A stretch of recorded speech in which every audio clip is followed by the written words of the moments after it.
Hi, my name is Sharon and welcome to my kitchen. I used to be a food importer, and part of my responsibilities for my clients was to create wonderful recipes to showcase their stuff. And today what I want to do is showcase for you the Philadelphia cream cheese stuff, and what we're going to do is a side dish for you. And what I'd like to do is introduce you to the spinach variety of the Philadelphia light cream cheese, because it's a big find. It's in the grocery store today, and I saw some gorgeous okra, and I thought, wow, okra would be really wonderful with this sweet corn sauce. So I decided to take you into the south.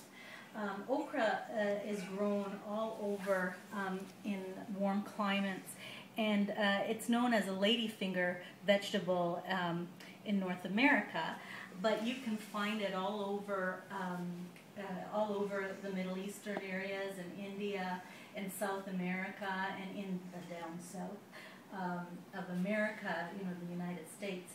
And I just thought we'd bring it to Canada and enjoy it here and show you how to prepare it. And it comes large like this. You're going to have to give it a cut. Maybe we'll cut it about 1-inch pieces. And that's what I've done here. Is we're going to prepare okra so that it can be roasted with beautiful grape tomatoes.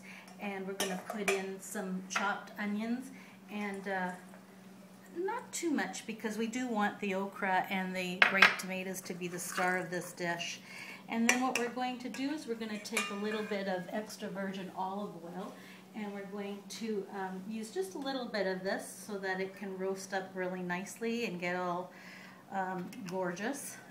We're going to be putting this okra in a high heat, about 450, even 500. It depends on what your oven temperature is normally. Sometimes ovens are a little bit cooler, and so you're going to have to gauge that. And I'm also going to put a little bit of coarse kosher salt.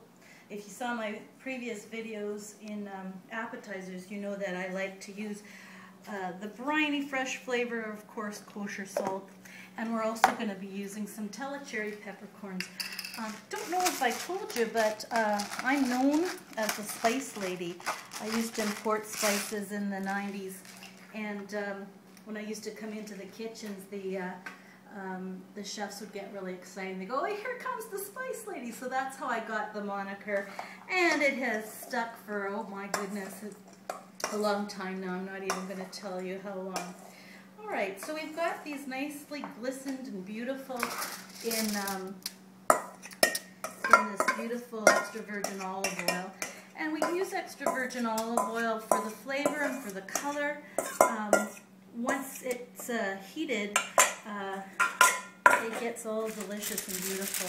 And we want this not to be, we want this to kind of be in a single layer, because okra can get kind of mushy sometimes. It has a little slimy texture to it if you cook it too long, and we don't want that. We want this to be dry roasted and gorgeous.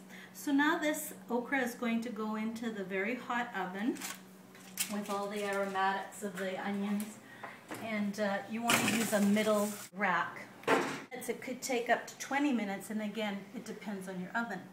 Now we're going to go to the next part of this dish, and this is going to be the favorite part, because I have been experimenting with all different kinds of Philadelphia cream cheese, and I found a light spinach one that really works well in this recipe, because you don't really need a whole lot of flavoring when you have it all into this package of wonderful yum yum goodness. So this is the spinach light Philadelphia cream cheese. Most of the recipes that I develop are lighter, because I want everyone to be healthy, and so this is a really good option for this. That's one of the wonderful things about Philadelphia cream cheese, is that because of its consistency, it doesn't break, so it really makes a beautiful smooth sauce. You just want to put it on a simmer, and we're going to start with the Philadelphia cream cheese. Once we get this up to a heat, that's going to start melting. You want to start with room temperature Philadelphia cream cheese, and you want to make sure that you get every little bit in there. so that you don't waste any. Oh boy, does that ever smell good.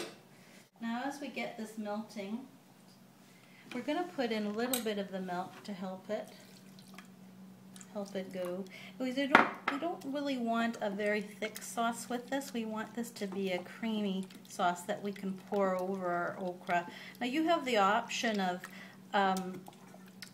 putting the okra right into this sauce, but I like to present it just putting it over the top.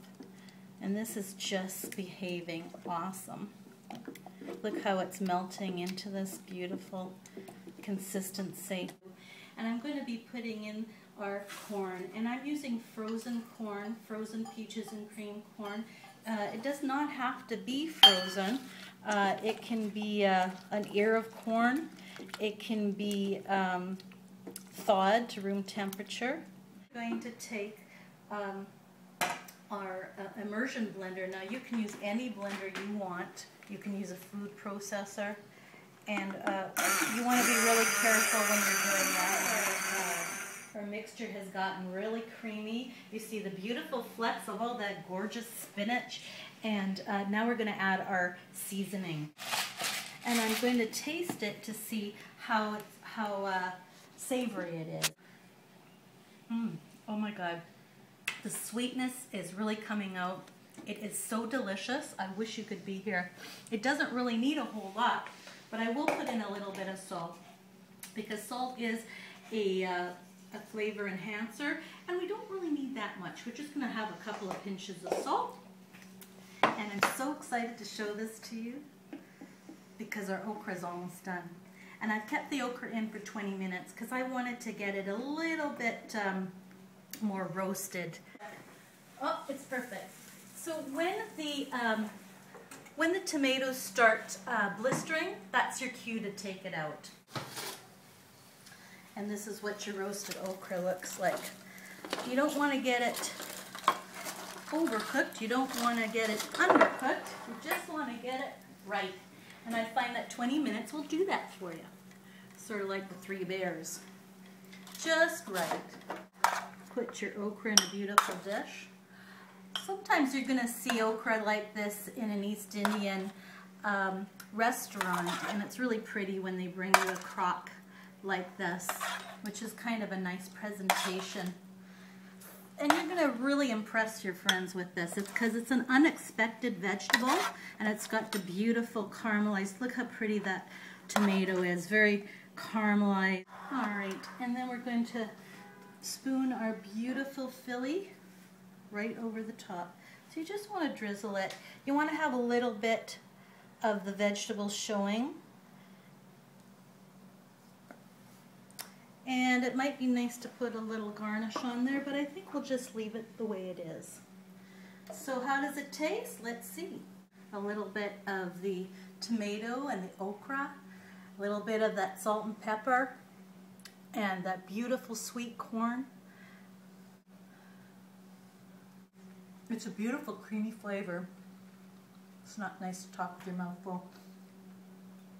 But I can't wait to tell you about how delicious this is. It's a wonderful, mellow, roasted okra with the beautiful roasted tomatoes in this wonderful Philadelphia cream sauce. Thank you for letting me into your homes or out of your computer or whatever the case may be. I can't wait to show you my entree in the next week, and hope you have a wonderful week. Take care until then.